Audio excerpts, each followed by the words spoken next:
Hello, everyone. Welcome back to Two Buds One Podcast, episode 38. I am your host, the Techno Jelly. I almost said Alchem Games again with my co-host Alchem Games. I don't know why I have such a hard time saying my name first and not Alchem's name.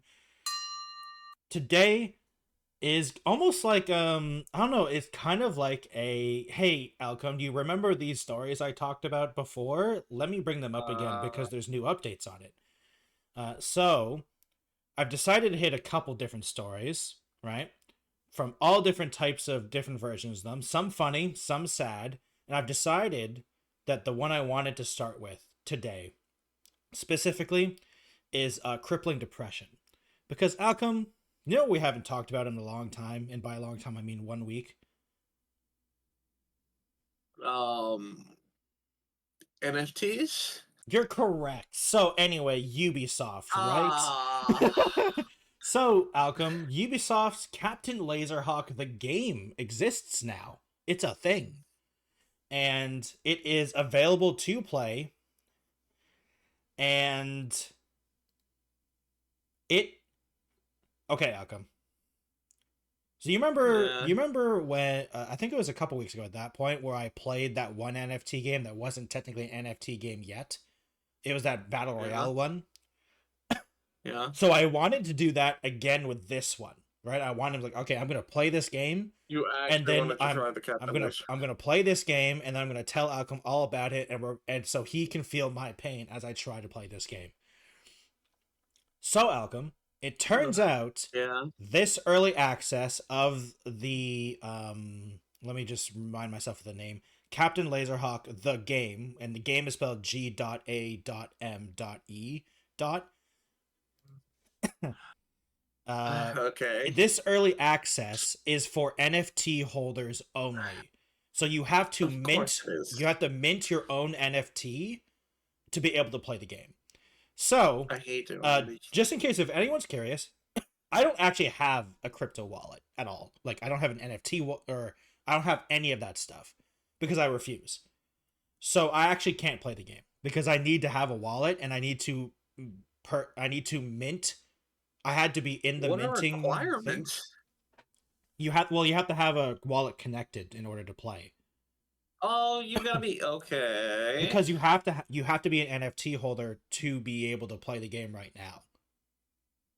It sounds like the same thing as like signed up with their service or signed up with a credit card or something. Well, it's not just that. You have to have an NFT wallet and Uplay or Uconnect or whatever it's called now. So it's like a double whammy. My God. So, Alchem, instead, so I was like, okay, damn, I can't play the game. So, Alchem, instead, I went on a deep dive of what this game is. All the marketing and all that stuff. So, this game is... Okay. You remember... This is going to be funny because it's gonna just tell you how good quality this game is. Do you remember top-down Flash games from, like, 2012? Like really, I guess, old-school Flash games? Like... It's like that. It is so bad. So, first off, okay, Alchem, if I wanted to play this game, first off, I'd have to have an NFT wallet, or crypto wallet. So unfortunately, I don't for that. But it doesn't mean I can't look at how much these things cost, right? Mm-hmm. So, on the Ubisoft Ninja Warrior marketplace, which is their I don't know if this is a regular block. It's called Magic Eden, which is their blockchain stupid stuff. Yeah. Okay. So, take a guess in US dollars, the average cost. I'll just tell you, Alchem, the prices go to stupid numbers, but that's like one or two, and I'm almost positive those people are joking. So, the average cost, which is like, the majority where most people are selling these things, I would say. 10K? I'm stretching. I don't think it's gonna be like that much. Yeah. Okay. Yeah. So your guess is 10K? Oh yeah. I'm gonna go with 10K. Honestly, Akam, it wouldn't have surprised me But no, the price is actually, the average cost is very, I don't want to say reasonable because nothing is reasonable about this product, but Nothing is this. Yeah. the average cost is 0.0099 ETH or $32 basically. Now, the highest price is 4,348,552 US dollars. But I'm pretty sure that person's joking because it's selling for 1,337 ETH or LEET. So I think they're joking, honestly. I can't tell if Alchem's frozen or just like I can't even tell if he's just unmoving. I am like stunned. I am stunned. I think you're actually frozen on my side though. All right, now you're moving now. But so that's like the super high end, and then the majority, like the super, like the top dollar ones, the more reasonable ones that most people are selling them at, are in like the from like the lowest like high price ones are like 20K, and the highest I'd say reasonable, but like it's obviously not reasonable, but is like the 160K. Well, this is ridiculous. Yeah, but 160. What? Yeah, so that's like some people are selling it for that. Now, Alchem, I'm gonna be honest with you. I don't know why some of them cost more. Because, like, they have attributes, right? But the attributes are the color of the NFT, the region that they're in, the favorite wrestler, for some reason, their occupation, their gender, and their age, and their Eden score. Now, I don't know what the Eden score is. I actually have tried to figure out what the Eden score means, and I have no idea. I can't figure... I in all their QAs, they don't say what the Eden score is. They just say that you can earn points for the Eden score, and I think the Eden score is, like, things to unlock in the game. You earn points to unlock physical and digital rewards from the Ubisoft IPs in the game's global launch. So, Alchem, do you know what every NFT crypto project needs? They put out back and shot. I mean, I agree with that, but what they really need is a DAO, really, because this is what this is. Do you know? No. Do you know? You know what DAOs are, right?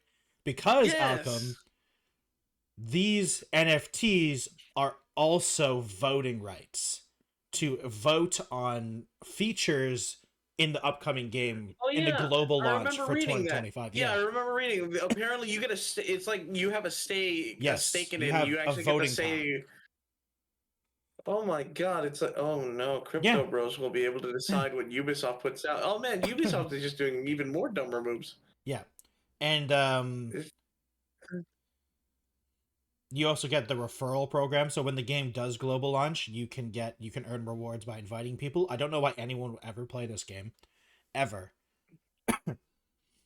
But okay. It's the dumbest.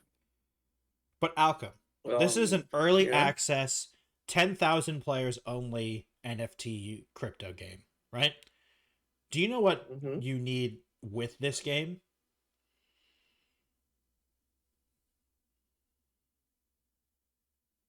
No, you got me, and I don't. Well, obviously, this game has an in-game battle pass already, Malcolm. It has a battle pass, of course. You need this in-game battle pass before the global launch. Does it even play like a game? There is a game, and the reason, some behind the scenes, I asked Alchem, "Hey, Alchem, do you want to be?"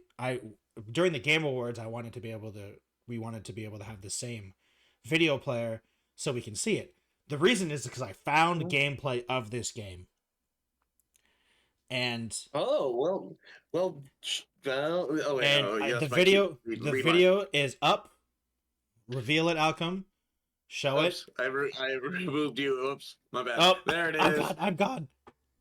There we go. So this is... You do, Jelly. Well then, show us.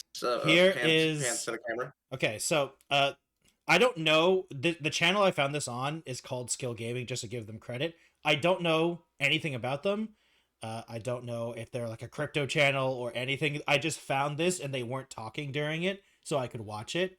And so this is the early access gameplay of Captain Laserhawk the game, and this is their deathmatch mode. So it's got the Ubisoft logo. And I have listened to the audio, and the audio, I'm not going to play the audio because, you know, things like that. But just before we get into it, Raymond, just look at Raymond. Also, we'll talk about the UI because it's hilarious. I don't know. You can see my cursor, right? So yeah, I can see your cursor. Oh, I didn't. I am not showing this on my side. Whoops, I forgot. I got too excited. Look at the boy. Look what they've done to him. So, the funniest thing in this Alchem is the audio is the most like stock asset audio I've heard like ever. Like I said, it sounds like a Flash game from 2012, maybe 2014 if I gave it to be generous. But yeah, so this is the thing, and just look at this UI. This screams mobile game? This screams mobile game. This is This is the most. This is the most. This is PC only, from my knowledge. Like, this is PC. This is the battle pass too. From my knowledge, Alchem, this is PC only. So like, it's insane. Okay, so he queues, and he gets it. Okay, and then there's, so yeah, look at this. Like, there's no, like, there's no what's it called? There's no like touch controls. So it looks like, I'm pretty sure it's a PC only game. Dash to evade lasers or stun opponents. This is a PC. This is a PC game. Like this is a Flash game, but they shoved NFTs into it and tried to make it money. This looks like it looks like the most generic mobile game app thing ever. Also, your Twitter's there for some reason. I don't know if you see that, but like the Twitter icon is there, or the X icon, whatever. Because you have to force some kind of interaction to social media so people know this exists. Once this game starts, I'm not even going to say anything. Just look at it. Yeah. What the oh my god. Is it supposed to be like an arena? It is supposed to be some stupid arena shooter. But top down. Oh my god, this looks like shit. He just got shot from across the screen. He can't even see the people that's shooting him. He literally can't even see the people that's shooting him. Now, to be fair, like, and also, have you noticed that the mouse hasn't that's his mouse, by the way. That's not my mouse. So like his mouse, he can't get rid of his own mouse in the game. It shows on the goddamn screen. It shows in the game. And this is on PC. This is on PC. No. Oh my god, this is terrible. It is so bad. And you know what the best thing is, Alchem? Where's like all the Ubisoft properties? Like, where is the Captain Laserhawk stuff? I don't see anything. There's no references at all, except for Rayman in the main menu. Rayman, that's it. Just him in the main menu. I'm gonna say, from what I remember, I don't hear Rayman. He's not the announcer. Like, I don't remember hearing Rayman in the gameplay. Now, to be fair, I did only look at it for a very brief moment because there's only so much of this that I can handle. Okay, Ubisoft, what asset flip is this? You used your show that was actually decent, and what's hilarious is it was trying to make a stand against this kind of stuff, and it literally goes and says that you're an evil corporation trying to take over and stuff. And what do? You create a game where people can be members by joining in through crypto, through NFTs. You are literally being the evil organization thing for the. Oh my god! Yeah, it's so bad. This is a piece of shit game. It looks so bad. It looks like. Do you agree with me, though, Alchem? This looks like a Flash game from 2012. Yes, I would be so. Oh my god! If this was a Flash game, if this was a Flash game in 2012, this would be the best game in the universe, man. Yeah, if this was advertised, like if Ubisoft actually came out and like put this out on like the Game Awards as a trailer for an actual game, people would have been so pissed. This is just some kind of.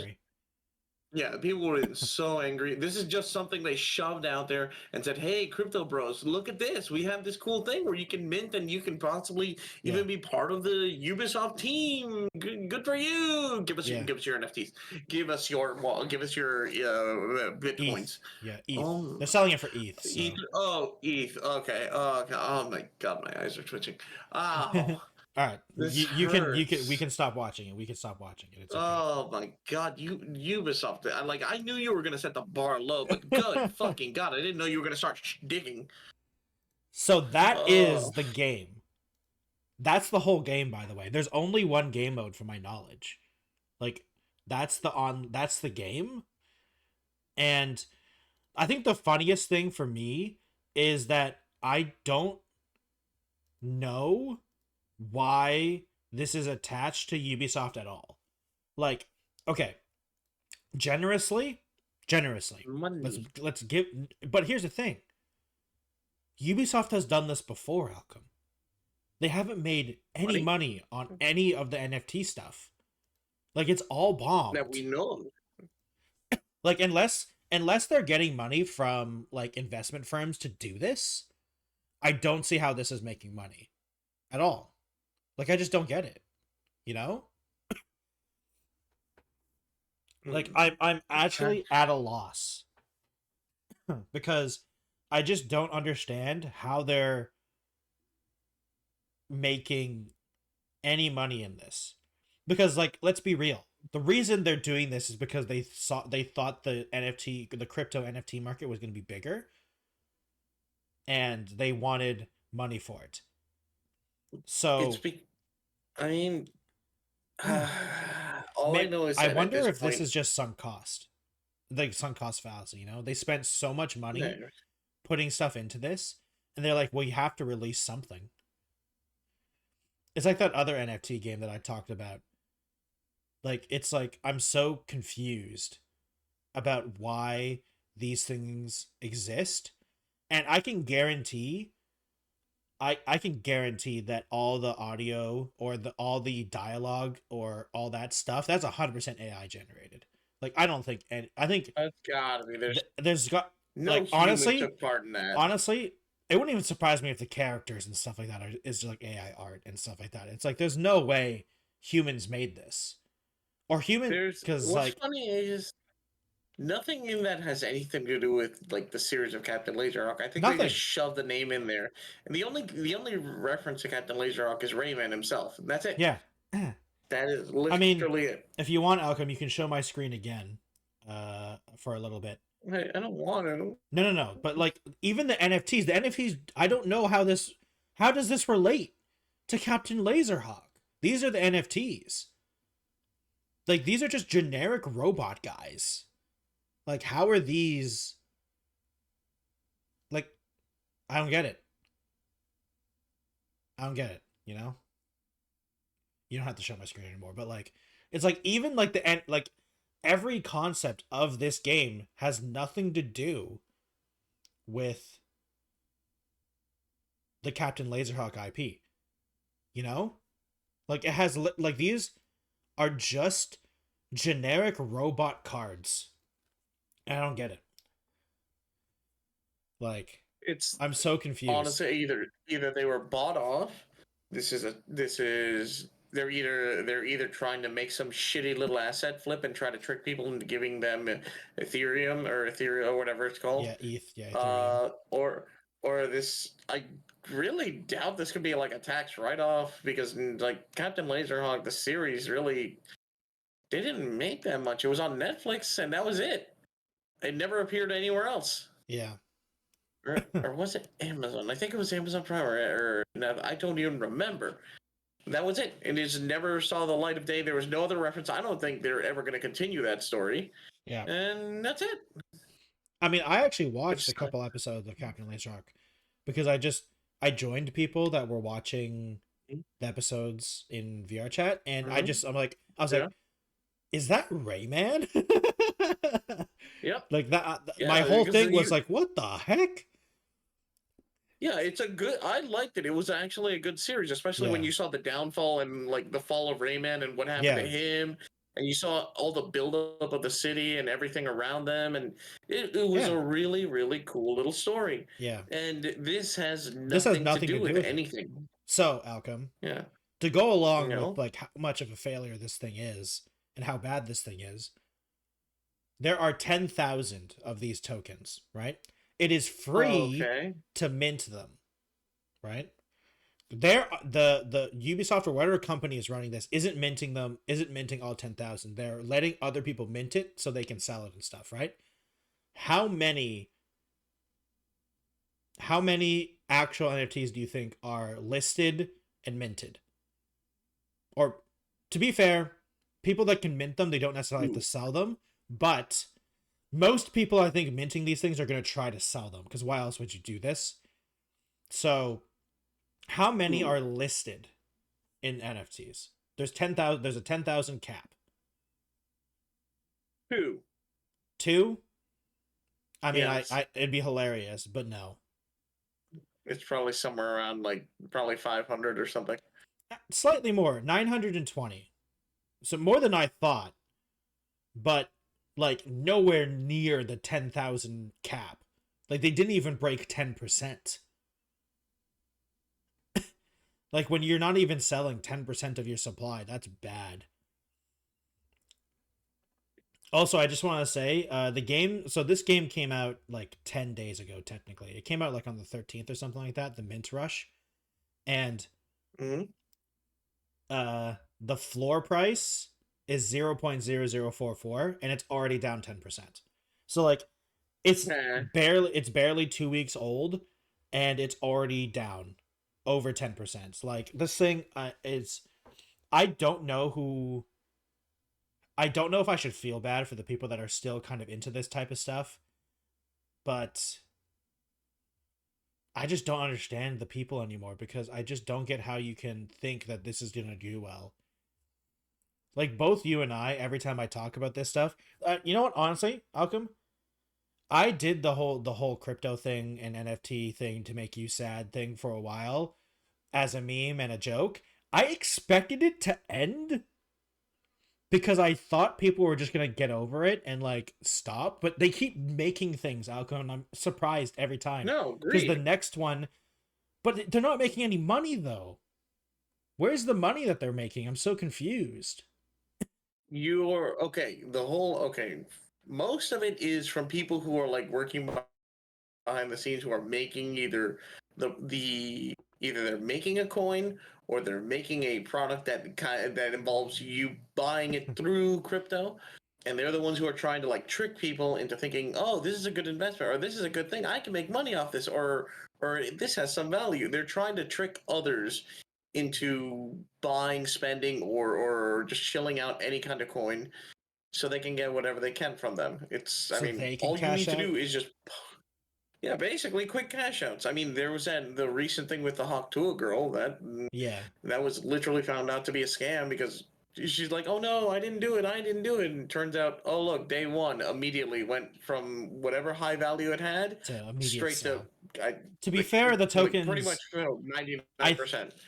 I don't know if it's giving her too much credit, but it does seem like she didn't sell, but like the rest of her team did.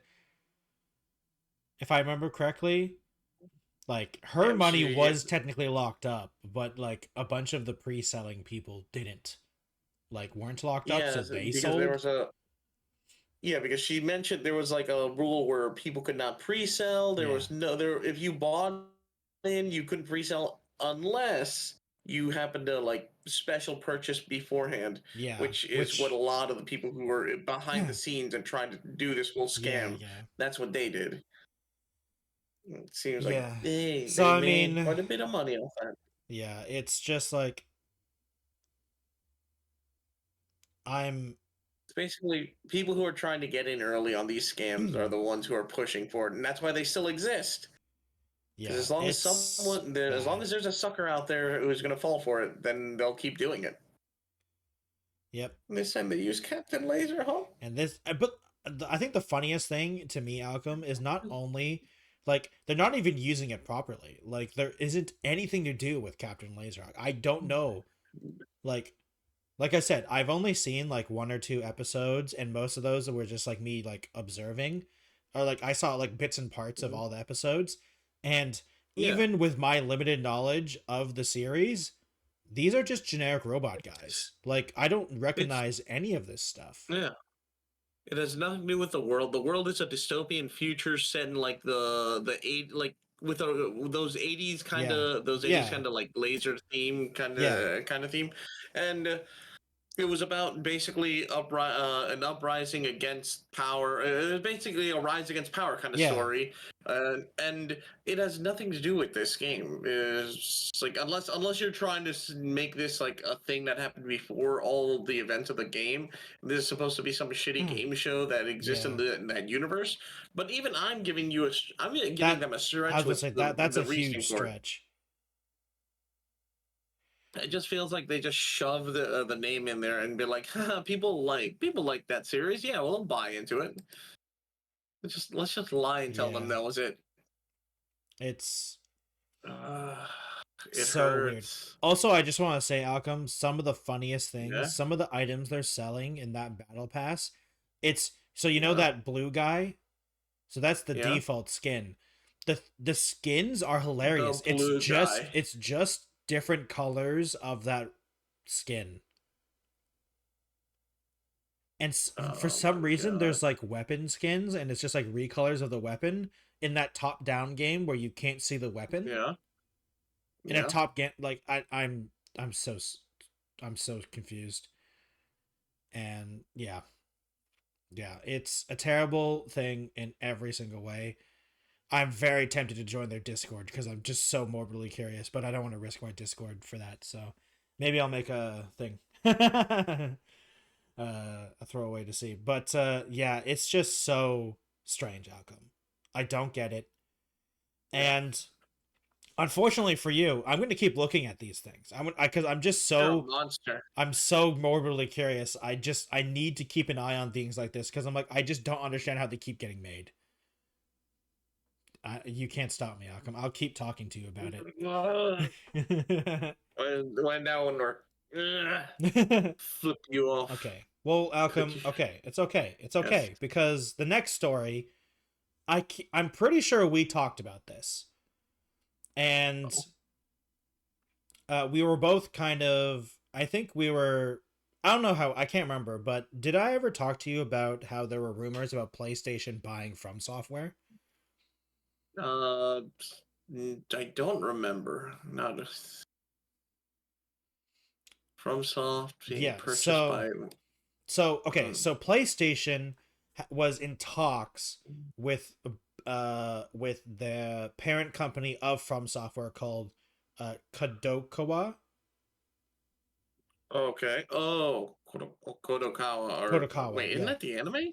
They own a lot of things. Kodokawa they own a lot of things, and one of the things they own is From Software. And so, like I said, this is a good story outcome. It's good news. PlayStation didn't buy Kodokawa. They just became their largest shareholder at 10%. Oh, that's not good. Oh, 10%. No, it's only 10%. Well, okay, 10% of a huge company, to be fair, is a big percentage when you have a ton of stuff. But no, like they're not in they don't own like 50% or more or anything like that. They just became Kodokawa's largest shareholder at 10%, which their official statement was forming a strategic alliance with the Kodokawa. An alliance, huh? Yeah. So we don't know really what that means. But it's okay. The crazy thing is that they spent 50 billion yen on this, which is $317 million because they went from 2% to 10%. So they increased their stake by 8%, which is a lot in one move. So it's very interesting to see that. And I'm cautiously optimistic about, I'm like, hey, if this means they get more funding, that's great. And they aren't owned by Sony. So that's good too. You know? Because obviously Sony, I mean, Sony's a big company to be fair, so they probably have some interest in the other products that they have. But I think the PlayStation side of Sony wanted From Software. Let's be real here. Like, that's From Software is such a valuable company, and to be fair, arguably some people's favorite game is Bloodborne in the Soul series, and that's a PlayStation exclusive, right? So it wouldn't be that far off for people to say, and also, to be fair as well, Demon Souls was a PlayStation exclusive as well. Now, also to be fair, Sony are the ones who told them that Demon Souls 2 wasn't going to work and told them to leave, which is why they made Dark Souls, funny enough, because Sony said no, it didn't sell enough, or like they didn't believe in it, so they left. Which apparently has been actually said there. I think it was either someone on the higher up said that was like one of their biggest mistakes when they said no to From Software for Demon Souls 2, or like the continuation of that style, because obviously Dark Souls really popped off after Demon Souls. Did. So yeah, so that is, so like I said, a positive story. And I mean, hey, if that means, yeah. So if Sony suddenly owned Gotokawa Studios, hopefully maybe just the game market, but no, if it's the entirety as a whole, then yeah, there would have been a lot of upheaval as to what would have happened for it. Not just the gaming sector they do, but also the media in terms of like shows and game and animes and other stuff that they create. Yeah. Also, oh my God, they would have. Oh, they would have just made. Imagine if they did. They would have made a PlayStation exclusive. Oh God, for the game sector at least. I'm glad they didn't. Yeah.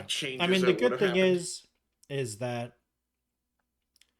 I like on the From Software side, I do think that like I don't disagree with exclusivity on like console sides, because as if like for instance, like if they're footing the bill, then I understand it, you know?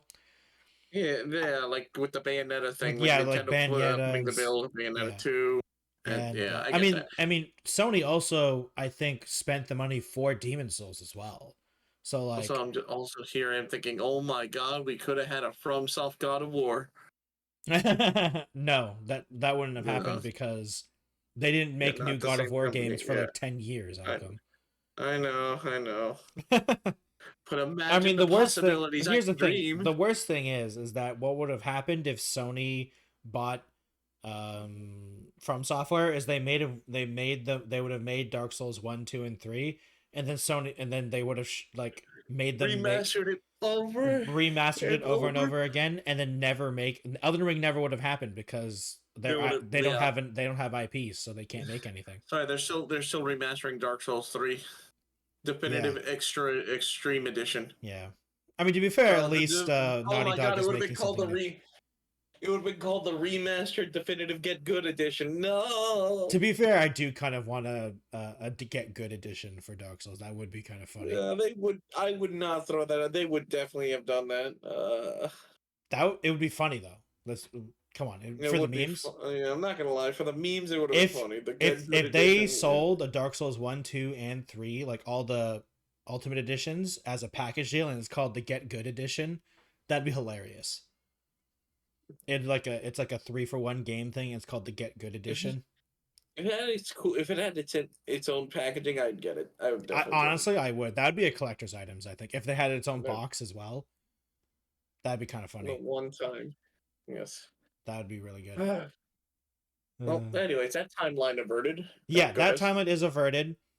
And so far, it seems like the Kadokawa acquisition is not happening. They just increased their thing. But I think the biggest thing is, I think because Sony is getting involved,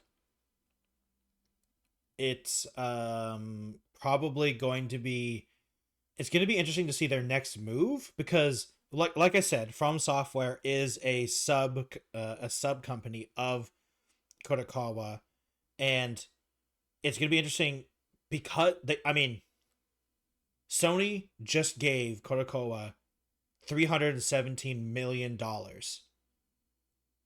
So like, I feel like, and I've seen like not press releases. It's like something in between a press release because it wasn't official statements. It was people talking in interviews and stuff like that, where their Kodokawa is becoming more interested in the games section of their operation, because like they're really popular and really big in the anime and the Korean drama and live action films and stuff. Yeah. But like their games division basically is just From Software. So I wonder if that means they're gonna expand From Software, which makes me nervous. I'll be real, because one of the reasons From Software I think is successful is because even though they make crazy good games, they're like when you think about like how big studios are sometimes, like in terms of people, like From Software isn't that big of a studio when you think about it, because like considering like the style of games and how popular their games are. Because let me just quickly look it up, because I'm pretty sure they're not even that big of a company in terms of like actual just manpower or people power, I guess. Let me just double check. 423 employees as of June 2024. And these are employees, so that's not all like devs and stuff like that. That's just employees at From Software, and like that's like staff, janitors, that's everything, right? So like that's not a lot of people considering the games they make, cuz like I'm pretty sure the Grand Theft Auto oh god, I can't remember their name all of a sudden. Why can't I remember the people who make Rockstar? They have like 1,000 plus, if I remember correctly. So like they're very small. So like expanding them, I think honestly, I don't know. I feel like it would actually kind of be bad too. Because keeping a company small or relatively small means I don't know. It feels like creativity still happens. It's easier to be creative with a smaller studio, because there isn't as many things. There's less bureaucracy you have to deal with. You can kind of just do things. Because like, does Elden Ring happen if you're in a big studio? I don't know. I honestly don't know. It's hard to say. There's literally entire levels that are secret hidden worlds in Elden Ring that like the majority of players are never going to see, and it's like 30 hours of gameplay with bosses and everything. It's like, would that be okay at a big studio? I don't know. Only From Software was really willing to say, all this work we put into this, let's make sure like 10% of the people find it. That's being generous too, because Elden Ring is a huge, vast open world where so many things get missed. But I am pretty excited on that multiplayer one, the Elden Ring Night Rain.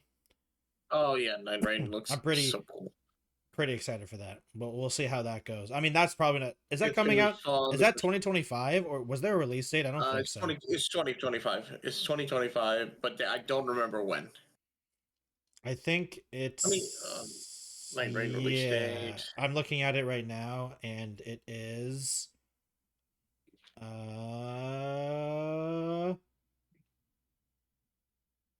Night Rain release date. Place the first network test. Oh, scheduled to be released in 2025, but there is no actual date. Yeah. Actually, there was a bunch of. Speaking of that, we can just go on to this. I didn't technically plan to talk about this, but it's fine. There's a bunch of other stuff that happened. I don't know if you saw it. There's a bunch of stuff. Like one of the, I can't remember the guy's name.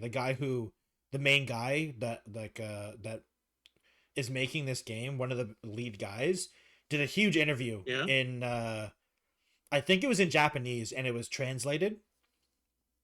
So we got a bunch of different types of things. Like for once, it is a pure PvE game. Zero PvP stuff. they're going for like a short sessions, so they want things to happen in like half an hour, 30-minute intervals, right? So you want to go in, play a match kind of, and then go, right? They said ideally 3-player co-op. Oh. Yeah, that would make sense. Yeah. And then there isn't going to be like multiplayer lobbies, it looks like. So it's going to be slightly weird. I feel like just jump in, jump out. Yeah. So like the one question is like, how are we going to play with friends? And they didn't really answer that, which is slightly weird because it's also From Software. So From Software isn't exactly known for its good multiplayer. Let's be real. The multiplayer is interesting in Dark Souls and Elden Ring and stuff like that, but I don't know if good is a proper term. You know, it's interesting and different, but good, I'm not sure. Another big thing is actually it's confirmed there is no character creator. There's no custom characters. You are playing classes. You are playing as one of the 4 classes. There is 8 preset characters apparently. Yeah. There's 8 preset characters. But nice. All right. There are apparently 4 playable when people got to try out the game, but there will be 8 in the final game. And they have like abilities and alts apparently. So, yeah. So, and there's no single player. This is a co-op. Like, this is, from what I've heard, this is a co-op dungeon crawler roguelike, basically. Like, and they said there's going to be different, like, it is obviously reusing Elden Ring assets and stuff like that. Yeah, which is why it was able to be turned out so fast. But like, so the map itself is static. So the terrain is always the same, but the things in the terrain are different. You know? So like the caves, cliffs, and castles are always the same, but sometimes it's slightly different cliffs, but the cliffs are always there, but the cliffs are slightly different, or the castle is slightly different, and the stuff in those things are different. So it's like a roguelike. It's like a dungeon crawler roguelike. It really sounds like that. I'm curious what like the progression's going to be, like if you're leveling up these classes or if you're getting different gear and abilities and stuff. It'll be interesting. I can't wait. Honestly, I can't wait. It looks, from what I saw, it looks so exciting. I can't wait to team up with people. I mean, granted, I'm probably the one asking for most of the help. Okay, I found a blurb. Before each run, you'll choose one of 8 final bosses to battle. Before you fight them, you have to survive 2 days of exploration and combat. I think those are in-game days, not actual days, of course. With each day ending in a big boss fight of its own. On day 3, you warp to a magical battlefield called the Spirit Shelter to battle the big boss of the run on a wide open battlefield that resembles the site of the battle against Radon. Interesting. Huh. Oh, you can use a multiplayer password to party up with friends. Okay. There we go. Oh, there you go. Okay, cool. That's cool. That would work. So it looks like, unfortunately, right now, like, you can send the password to friends and just kick people until your friends join with the password. Which is, hopefully they fix that. That's probably really annoying. I hope you can just make it, hey, make sure friends only can join or something like that. So yeah, that's interesting. I'm glad I looked into that. I didn't actually see that interview before. But yeah, that is the what's it called? The Sony / From Software news. Good news in my opinion. Interesting news. Yeah. More money for them and not bought by Sony is a good thing, I think, for now.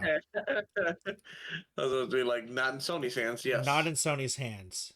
I mean, good. good. I think the scariest thing is that Sony is thinking about it. Like, they were in talks. There was like, the one thing that is definitely 100% true is Sony was definitely trying to buy them. And I think it didn't work out. Imagine a FromSoft developed God of War, or a FromSoft developed Spider-Man. Oh man, what a tragic timeline that would have been. That would have been an odd timeline. Honestly, I don't even think, like, I'm sure From Software could make a good Spider-Man game, but I just don't think. I don't know. Imagine each rogue from Spider-Man is just an Elden Ring style boss. Like, holy crap, that would be insane. Yeah. But yeah, that is not the timeline we live in. We're not getting that. Yeah, I think right now, currently, it is a good timeline when it comes to From Software, but I hope they survive all these acquisitions and stuff like that, because we don't live in the time zone where we have that kind of a crossover game, but we do have the time like Captain Laserhawk. Why? They made the terrible flaw of being owned by Ubisoft. It's a flaw. God, it's a flaw. Being owned by Ubisoft is a flaw. It is definitely a flaw. Holy shit! At this point, honestly, I can't. Not to say I'm gonna turn this manifest this. I can't believe there hasn't been like a crypto NFT Assassin's Creed thing yet. Like, honestly, no, don't tempt it. I'm pretty sure they're working on it. It's like, it wouldn't surprise me. I mean, there's like 5 or like, I think they said like there's 7 Assassin's Creed projects being worked on right now, which is a crazy somewhere number. in like the deep corridors of Ubisoft that are hearing you and be like, "Don't tempt us. We almost got it done. We're working on it. Don't tempt us, you little slime." Like, just like hunchback little workers over there, like, good. It's almost ready. Yes. Okay. Oh, God. So to change the gears slightly a little bit. Yeah. Actually, yeah, we're gonna change it slightly. I wanted to ask you what you're okay. So we've both played these 2 games, and honestly, because of the talk about Elden Ring and like multiplayer and stuff like that, I kind of thought about it, and I did want to ask you about this, and I think this is a good time to talk about it because it's still popping off.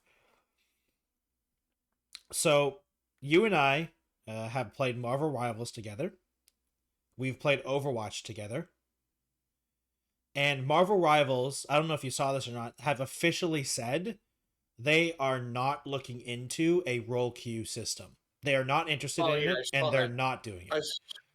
I saw that, and I thought that was brilliant. Yeah, the only thing I would have thought would have been acceptable is a minimum 1 system.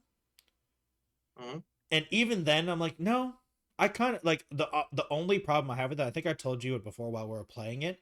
If they want this 0 roll queue thing, which I'm totally agree with, and I think honestly, like, one of the things that made Overwatch, at least for me personally, more annoying was the roll queue system. The thing about Marvel Rivals for me is that, oh my god, please, I'm begging you. Is it Nexon that is working on it? I think it's Nexon. Nexon, please. Literally on. I don't have knees. I can't beg on my knees, but I am figuratively. Please add hero out of combat healing, because as a support player, I play. Thank you. I appreciate it. As a support player, it feels so bad using cooldowns to heal myself when I'm the only healer in the game. When there's 2 tanks, 3 DPS, and I'm the only healer, like, it feels so bad because I've been playing a lot of Cloak and Dagger, and it's like I'm standing at 125 health because, like, I don't want to not heal my teammates. You know. Like, quick question, Jelly. Are you still kneeling? I'm still what? No. Are you still on your knees? I'm not on my knees anymore. I'm not on my knees. Okay. Because then, hold on. I gotta get you back up. You were kind of like, there you go. Okay. Thank you. I appreciate it. But yeah, do you understand, like, my plea in this Alchem. I really feel like out of combat healing is kind of needed. I'm not saying crazy amounts of out of combat healing. I'm just saying out of combat. Considering the fact that the healing, the support characters do a massive number of heals, I don't think it's necessary. But at the same time, what I think, I understand that there are situations where you may have players who just are all offense or maybe defense, and no one is playing support. What I think should happen is the game, you know how the game could recognize when no one's picking something, and then it suggests picking certain classes. Yeah. Like it suggests we suggest picking Vanguard, Duelist, or support. It's never said suggest Duelist. Don't lie to me like that. Yeah. It's literally never suggested Duelist. What I think should happen is when the game recognizes that there is no support class, that it should like trigger a sort of healing kind of factor where that kind of thing applies. I don't know, because I don't know if I necessarily agree with that, because then we get into, do you remember when Overwatch did the min 1 max 3? And then they had the tanks get tankier when there's only one tank. Like, I think the problem with that is that creates a lot of confusion. Like, what version of the hero are you fighting? You know, it's not as extreme as that. Because it's, you know what it is, Alchem? The reason I'm so big on the out of combat healing is because during the fight, out of combat healing doesn't matter. And if you're a 5 DPS 1 tank team, or like a 6 DPS team, if you're not going in and you're barely surviving and getting out of combat, going out of combat to heal, that's still a punish. Like, you are still not there fighting, and like if you're waiting, because I'm not saying it should instantly heal you. Like, it's an overtime heal, so like there's still a lot of punish happening, even if you survive. I mean, you should be trying to get the kill anyway, but like, I guess it honestly depends on how fast the time to heal. Then, are you faster just for that thing to heal, or are you faster just running to a med kit and healing there? It should always be fast. So the way Overwatch does it, which is what I think they should. You can mess with the numbers, but it's 5 seconds out of combat, and it's based on your maximum health. So tanks heal slightly faster than DPS and supports because they have more maximum health. So I think overall it takes like 6 or 7 seconds. If you're down to like literally 1 HP for a tank, it takes like almost 7 seconds. So it's a long time. Like, you have to remember, 7 seconds in Overwatch or Marvel Rivals is a very long time. Because that means you're not in the combat and you're just waiting. And of course, finding a med pack or finding a health pack thing is still faster, obviously. Yeah. I think it's worth trying, in my opinion. You know what I mean? I still feel like I'm still opposed to it. I think what they should just do is just maybe just add, okay. One of the biggest things, because I tend to play characters who are quick in, quick out kind of fighting. Yeah. So the point is rush in, do damage, rush out, and hopefully your healer's around to like hit you up with a heal. But sometimes they're not. Yeah. So sometimes I have to go rush to find a heal, and for the life of me, I can't find any. Like, they're not in very obvious spots, or spots where you'd think one would be. They're somewhere so obscure, or sometimes they're in the most obvious location right beside the choke point, or right just a little like out of the line of sight in the battle. And sometimes it's a pain in the ass to find. I feel like they should either remap those, or maybe just add a little bit more for that instead of doing the out of heal thing. But I don't know. I was thinking maybe to do that cool thing like they did with Overwatch, with the tanks being more tankier depending on the setup, the team setup. That's too complicated. But yeah, I feel like that would be too complicated, because then you'd have to calculate. Also, that kind of exists already with some of the team ups, because some of the team ups give the tank extra health. That's true. Yeah, isn't that like a seasonal bonus and it changes every season? I don't, because I did remember seeing like Groots have 100 more health if they have a Jeff or a Rocket on their back. It's 150. Yeah. 150. Yeah. No, it's not if they're on their back. if Rocket or Jeff exist, Groot has 150 more health. Oh, Groot just has 150 more health. Oh, yes, I thought it was Rocket takes less damage. They both take less They have damage reduction when they're on his back. That's what I thought. Okay. Huh. Oh, dang. Well, in the end, they are making the really good decision of not doing a player queue because that is the role queue. The role queue, I think, is role queue is definitely good. Like, I think my biggest problem is Alchem, is that as a support player, healing myself feels really bad, and like some characters actually can't heal themselves, or like it feels like a waste of healing to heal myself, and finding a med pack is out of the way, which means I'm not healing the team. So like it's actually. Wait, does Luna still have a heal for herself? Luna does not heal herself unless you count the ult. Yeah, the ult is the one thing that Luna does not have a way to heal herself. Luna cannot heal herself. No. Does Mantis have? I don't play Mantis, so I don't know. Kind of heals herself. She can heal herself with her ult, and I think she can damage boost herself. I don't think she can heal herself. I know Jeff definitely has two ways of healing. Well, Jeff can go under, and then Jeff can go on his own med packs. Yeah. Cloak and Dagger can throw her right click on the ground beside her to heal herself. Oh yeah. And Rocket can just chases the heal balls. Yeah. It literally heals him the second he shoots it out, so he heals a little bit if he's damaged at all. If not, it just keeps going forward. So because like playing Cloak and Dagger, using my right click on myself feels awful. And honestly, I do think at the moment right now, I think it is proper play to not heal myself and just try not to get damaged instead, which feels weird. And it's one of those things where I think it also, in my opinion, would incentivize to finish kills and could create some drama because they could technically walk outside and wait to heal. And I still think waiting to heal is a bad play. Like you still should be hunting going towards the supports or going towards a health pack. But like, if you're doing the no rule queue system, something has to happen if you only have one healer. Or if you have no healer.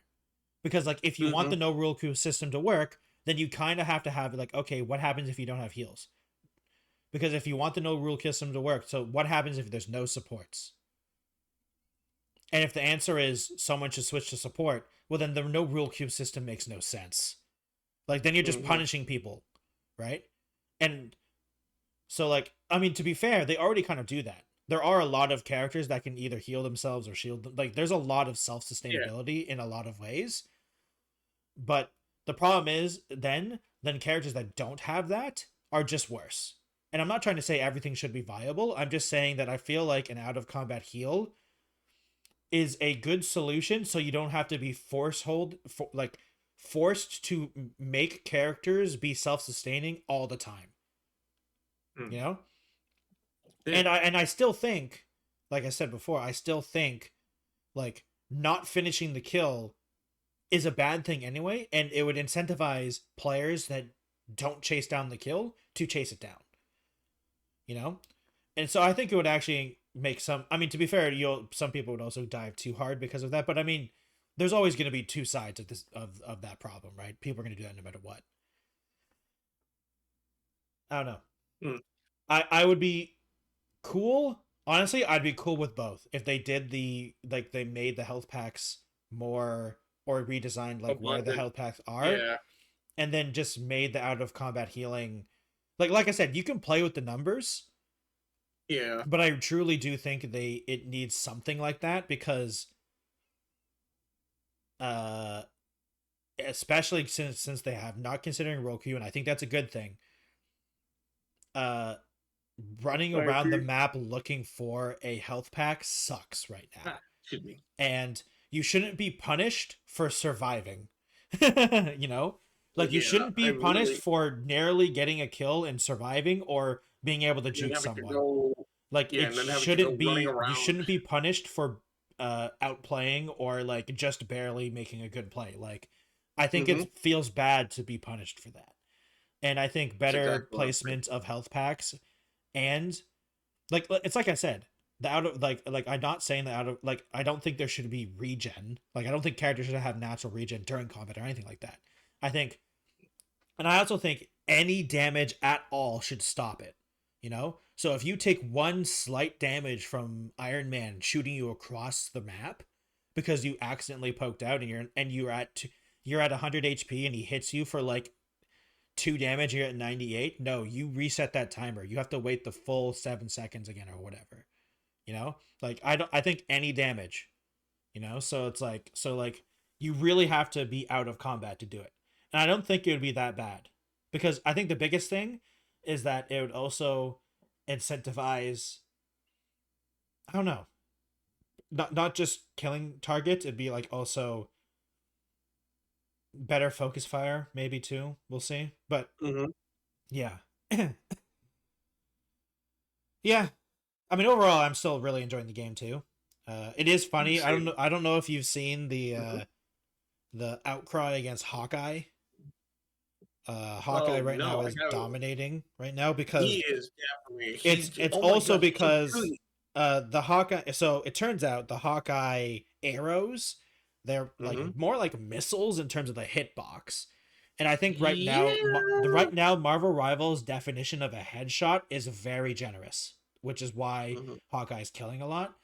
And honestly, I don't even know if I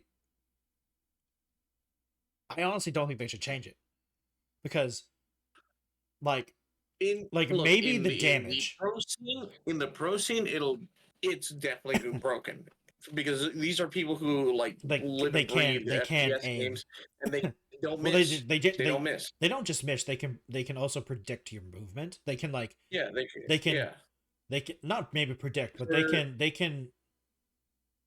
Because when the Hawkeye you just have to lead your shots. You just lead your shots, and if you know where they're going, you know where your opponent's going to go. Then all you do is just simple turn of your mouse, and you just let go and fire, and they're dead. For someone like me who still hasn't learned to lead my shots properly, sometimes I will miss occasionally. But there are times where there's one time where I was completely in the zone, where I knew where to go with my shots. I started to lead them well. I'm like, oh shit, I'm slowly getting it. And I got like a good solid 36 kills in that one match, and it was all like actual me kills, not just like helping out. I think it was like, oh shit, Hawkeye is busted. I think if it's a actual problem, I think you just nerf the damage and not the hitbox, because I feel like you can whenever pinks. Yeah, well, I think one of the biggest problems that people have is whenever people do those demonstrations of how broken a hitbox is, it's in a practice range where the enemy is not moving. Yeah, like they're demonstrating the big in game. Everyone is zooming around. Like I actually don't want hitboxes to be super accurate, because I would never hit a shot then. Like I'll just admit it. One of the reasons I really enjoy Cloak and Dagger is because all of their stuff homes. I mean, you have to aim a little bit. You have to be. It doesn't like you have to be on them for it to home. But like, I don't have to be pinpoint accurate with her, you know. And to be fair, her shots when they're not when I'm not locked on a target, I can still her shots don't disappear. Like I can't actually heal someone when they're out of the homing target range. So yeah, I hope they keep the hitboxes the way they are, unless it is fundamentally broken. Then obviously you should fix it. But from what I can tell, generous hitboxes, every game has generous hitboxes, guys. Literally every FPS game in existence does, because a game in motion is different from a standing still target. And you could say it's unrealistic and stuff, but we're playing a game about superheroes. Stop. It has to be real, though. My immersion. You're going to ruin my immersion by not making it too realistic. But yeah, I'd at least want them to change the health pack stuff. I do agree. Also, did you see the 2 characters that basically got leaked by them? I have not. Oh, wasn't it fantastic? One of the fantastic people? two of the Fantastic Four members, the Thing and Johnny Storm. Or Human Torch. Oh, Human Torch. Okay, I was like, I don't know who Johnny Storm is. Yeah, I literally had a conversation about that where I remember him as Johnny Storm more than Human Torch, and I keep saying that people are like, who's Johnny Storm? And I'm like, oh yeah, Human Torch. I don't know the other person. Like, oh, I don't know the Thing. I don't know the Thing, honestly. The other guy who says it's clobbering time, the big rock dude. Oh, is he the big yellow rock guy? Yeah, he's the big yellow rock guy. He's the Thing. He's a fun card in Marvel Snap. Yeah. It's like he's like the only other Marvel character who says he's definitely a tank. He's definitely a tank. Yeah, he's a Vanguard, and Human Torch is going to be a duelist. No, because we need more of those. Yeah, because they did a reveal. They don't have enough duelists that show those. Oh, okay. I really hope they add more. Like they need more Vanguards and strategists. Holy cow! No, we need more duelists. More duelists. I think honestly, Alchem, one of the more enjoyable things, in my opinion, is that so many of the duelists are melee. It's very interesting. It's a very different feel. I did notice that too. Huh. Though it really sucks when I have a Wolverine on my team and I check his score and like, you have 2 kills. I still find it hilarious that I've seen good Wolverines are terrifying. I mean, good good Wolverines and good Black Panthers are like, I literally am like, I'm just dead every time and there's nothing I can do about it. Yeah. I'll say the one you'll always see no matter what is what's his name? What's it called? Iron Fist. Iron Fist. Oh yeah, Iron Fist is really good. I keep seeing that meme where he's chasing down Iron Man while he's flying. While he's flying, because it has a lock on. Yeah. I love it because I saw one where like this Iron Man killed a team member or killed a couple team members from the opposite team, and you just see flying away in the text. You just see in the text, "I'm coming for you, Iron Man," and then a few seconds later, you just see the Iron Man running for his life as an Iron Fist is chasing him down, just punching the air. Yeah. Like, oh my god, it's too funny, but Iron Fist is a little broken. I think they just need to tone down the homing, the lock on. Maybe the homing needs to be toned down because I feel like that's too much. It's not even like he should be locked in onto his targets, because I think he'd be unplayable if it didn't.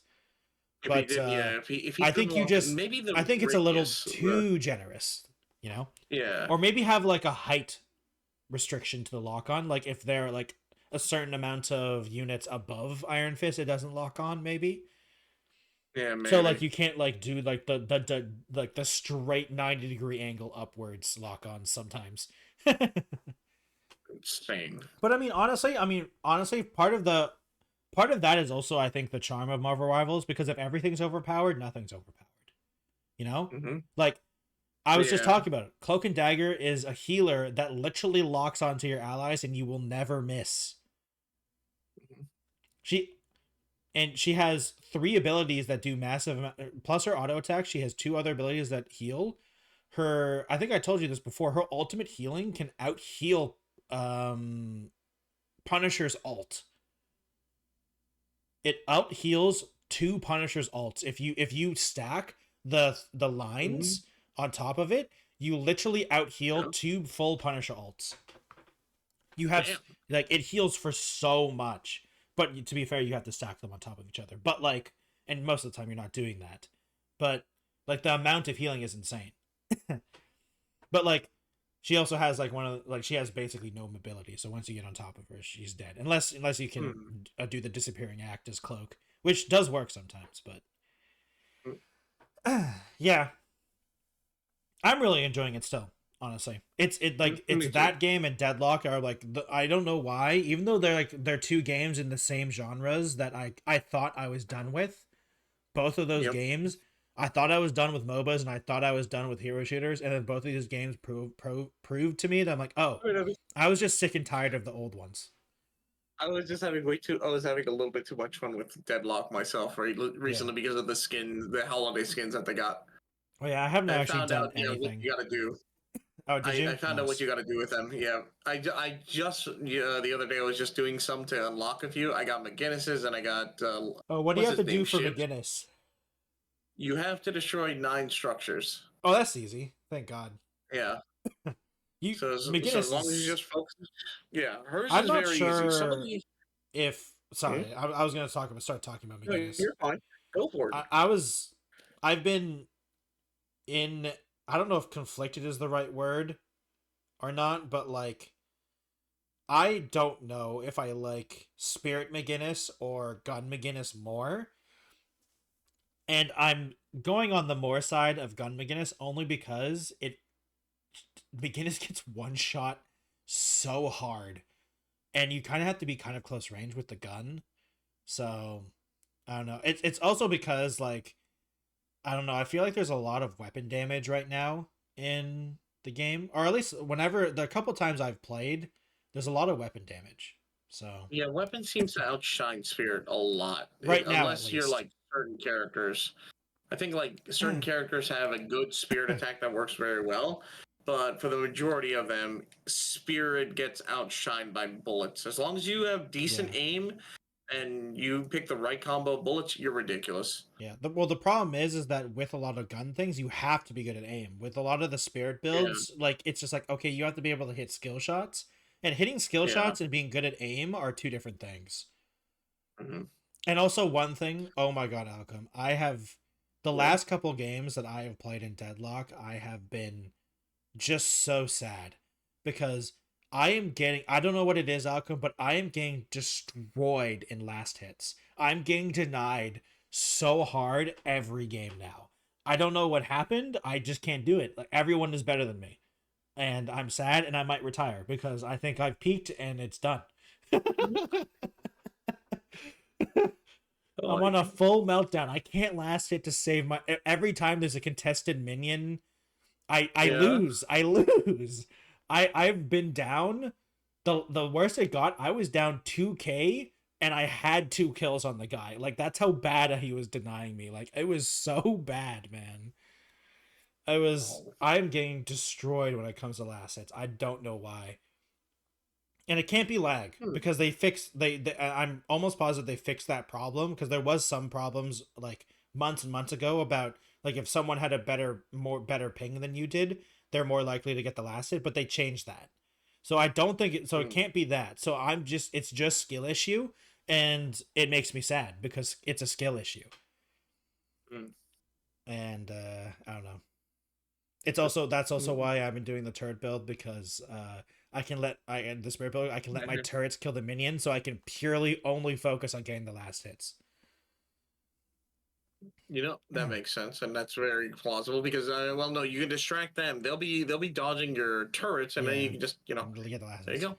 Or I give up and become the one true Abrams man and just punch everything. Oh yeah, that's how you get a suit. Oh, is it? Yeah. That makes sense. You literally have to just punch people 5 times. Your kill, get the kill with the melee hit, and that's it. That makes sense. I was like, oh, cool.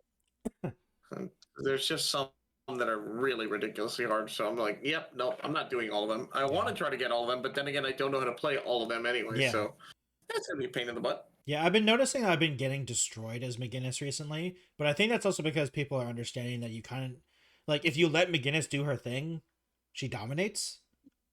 Yeah, she's a squishy character, and like she's a glass cannon. I got targeted so bad. Yeah, you get targeted immediately. So bad when I played as McGinnis.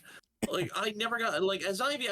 People leave me the hell alone sometimes as Ivy until I become a big threat. Yeah. But as McGinnis, I immediately started finding myself getting chased down. Yeah. Yeah. So why do they hate this poor I don't know. I don't know why everyone hates McGinnis so much. But to be fair, it's probably because they let McGinnis live, and then she threw 3 turrets down and ulted, and then they died instantly. That's probably it. Yeah. Or like if you let her rev up her gun, like if McGinnis is doing a gun build and you've built her properly, she shreds everything. I've had a full Abrams. Yeah. I've had a full tank Abrams run at me, when I was doing Gun McGinnis, and like I literally like it was like he was a squishy character, man. Like it's insane sometimes when you let it's such a great feeling. You've seen Abrams. I love how a lot of Abrams players, their plan is literally run up, charge, and then immediately just heavy punch. And I've learned, I do that too. So what do? Oh, just block, and they're done. They're right in front of you, stunned, dude, and you get like a few good shots. I get triggered with the parry, man. I get triggered with the parry. It's like someone just flipped you off right in front of your face in public, and you're just like, oh. I think the worst is when I parry and I properly predict their melee attack, and they do the wiggle thing, so my parry doesn't work, and they wiggle out of it. I'm like, I'm so triggered. You're dead now. I'm all ending you now. Wiggle. You can as you're doing the heavy punch animation, at the very last second you can change directions. Oh, that yeah. So okay. That's what you meant by wiggle. That's what I meant. Sorry, yeah. Like the change direction thing. I've never heard of that as a term. Yeah, sorry. It's because the way I do it when I do it is I wiggle. That's why. Gotcha. Not bad. That's actually not bad at all. Yeah. So it's Deadlock is interesting. I'm also interested in next year for Deadlock, honestly, because I feel like they've figured out what they want the game to be. Because I think in the early times it was kind of, they weren't like, they know what the game, obviously they know what the game they want. They want it to be a third person MOBA game, right? But like the pace of the game, the builds, the items, I think they're still trying to figure that. I think they're slowly understanding what they want it to be. And I still disagree with how fast all these structures die, but it could be a skill issue in my end. So and I do like how they're slowly adding it more, that items build into other items. I did feel like kind of weird that items didn't build into each other. I do like that items are slowly and steady building into each other, which is nice. I like that kind of like synergy stuff. It also helps with builds itself, because sometimes I don't know if you have this, Alchem. I take too long to start buying the later game items. Like, it takes too long for me to start saving up to buy the 3,000 and the 6,000 items. I buy too many of the 500 and 1,250 items, and I'm like, I technically have more items than they do, but they saved for a 3,000 item first, and I'm like, I should have saved there. I don't know. It's because of the way I make my own builds with McGinnis and all that type of stuff, and I autopilot into buying every single row. So I need to stop doing that. I need to be more conscious of what I'm actually building, you know? I don't know if you have that problem. Do you have that problem where you just buy too many early game items? Yeah, I do. Well, okay. For Ivy, I already know my strat. I already know the items I'm getting. One is always going to be extra charge, or I forget the little thing that lets you get an extra ability. Yeah, it's called extra charge. Then the rest is just all. Yeah, it's called okay. Then the rest is just a bunch of bullet stuff, and after that, I'm either building defense and waiting till I get 3K to build up the rest of my either spirit build or gun build, depending on how the enemy team played, or how the enemy lane is running.